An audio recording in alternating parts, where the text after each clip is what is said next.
Rusiýadaky Raiffeisenbank 1 sentýabrdan başlap azyndan $1000 möçöründäki komissiýany ýagny tölegi girizýär. Bu barada garaşsyz neşir Türkmen News bankyň medbuat gullugyna salgylanyp 21 awgustda habar berdi. Bankyň täze düzgünne laýyklykda Türkmenistanda enatalaryň Rusiýanyň ýokary kujaýlarynda bilim alýan çağalaryna daşary ýurt valyutasynda pul iýermek mümkinçiligi tas noly deň bolýar. Azatlyk radiosynyň Balkan welaýatyndaky habarçysy düzgüniň Rusiýada okuyan türkmen ýaşlarynyň ýagdaýyny hasta kynlaşdyrjakdygyny aýdýar. 2023-nji ýylyň 1 sentýabryndan başlap beýleki banklardan ABŞ dollarynda gelýän serişdeleriň müşterileriň bank kasaplaryna geçirilmegi boýunça komissiýanyň mukdary geçirilen serişdäniň 50 götürümne, iň azynyň 1000 ABŞ dollaryna deň bolar. Ýöne geçirilen mukdardan köp bolup bilmez diýilip, bankyň medbuat gullugynyň 21 awgustda çap eden maglumatynda aýdylýar. Habarda komissiýanyň iň ýokary mukdarynyň 10.000 ABŞ dollaryna barabar boljakdygy hem bellenilip, täze düzgünleriň fiziki şahslaryň, kiçi we mikro biznesleriň, şol sanda ýuridik taraplaryň we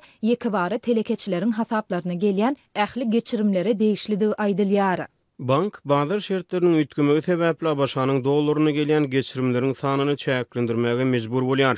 Müşterileri beýleki tölek usullaryny ulanmagy maslahat berýäris. Dip bankyň medbuat gullugy belleýär. Bu düzgüne laýyklykda enatalar Rusiýada okuyan çağasynyň Raiffeisenbankdaky hasabyna pul iýermek islese, onda onuň mukdarynyň azyndan 2000 ABŞ dollaryna deň bolmalydygyny aňladýar. Ýöne Azatlygyň Balkan welaýatyndaky habarçysynyň 22 awgustda beren maglumatyna görä, Türkmen häkimetleri enatalaryň daşary ýurtlarda okuyan çağalaryna türkmen banklary arkaly pul iýermegiň çägini aýda 200 ABŞ dollary möçöründe saklap galýarlar. Şeýlelikde enatalaryň Rusiýadaky çağalaryna daşary ýurt valyutasynda pul iýermek mümkinçiligi tas noly deň bolýar. Sebäbi türkmen banklarynyň daşary ýurtlardaky studentlere pul iýermek üçin goýan çägi Raiffeisenbankyň iň pes komissiýa mukdaryna laýyk gelmeýär. Galyberse Raiffeisenbank Rusiýada türkmen banklaryndan maliýe serişdelerini ABŞ dollarynda kabul edýän bilinýän ýeketäk bank bolmagynda galýar.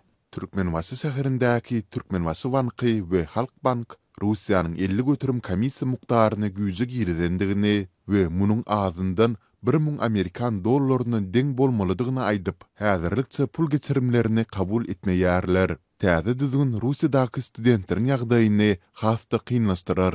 Dip habarçymyz belledi. Onun tasdiklamagyna görä soňky aýlarda Sewitdäki banklar enatalara Rusiýa döwletine 5 aýda bir gezek pul iýermäge ruhsat berjekdiklerini, onuň mukdarynyň 1000 ABŞ dollaryna deň boljakdygyny aýdyp gelýärdiler. Bu bildiriş Raiffeisenbankyň iýun aýynda yglan eden düzgüni bilen utgaşýar. 9-njy iýunda bankyň medbuat gullugy 2023-nji ýylyň 20-nji iýunundan başlap beýleki banklardan ABŞ dollarynda gelýän serişdeleriň müşterileriň bank hasaplaryna geçirilmegi boýunça komissiýanyň mukdarynyň geçirilen serişdäniň 50 götürümne, iň azyndan 500 ABŞ dollaryna deň bolmalydygyny aýdypdy. Bu düzgüne laýyklykda enatalar Rusiýada okuyan çağasynyň Raiffeisenbankdaky hasabyna pul iýermek islese, onda onuň mukdarynyň azyndan 1000 ABŞ dollaryna deň bolmalydygyny aňladýardy. Türkmenistan daşary ýurtlarda okuyan raýatlaryna gara bazaryň narhyndan azyndan 5 esse pes bolan Merkezi bankyň kursy boýunça kesitli möçördäki manady dollara çalşyp bermek mümkinçiligini göz öňünde tutýar. Ýurtda 6 ýyl çemesi wagt bäri dowam edýän ykdysady kynçylyklaryň, giň ýaýran işsizligiň, haritlaryň we hyzmatlaryň iýdi giderli gymmatlamagynyň arasynda hökümetiň pul geçirmek mümkinçiligi enatalaryň aglabasy üçin uly goltgy bolmagynda galýar. Ýöne häkimetler bu mümkinçiligi tapgyrlaýyn esasda çäklendirip gelýärler.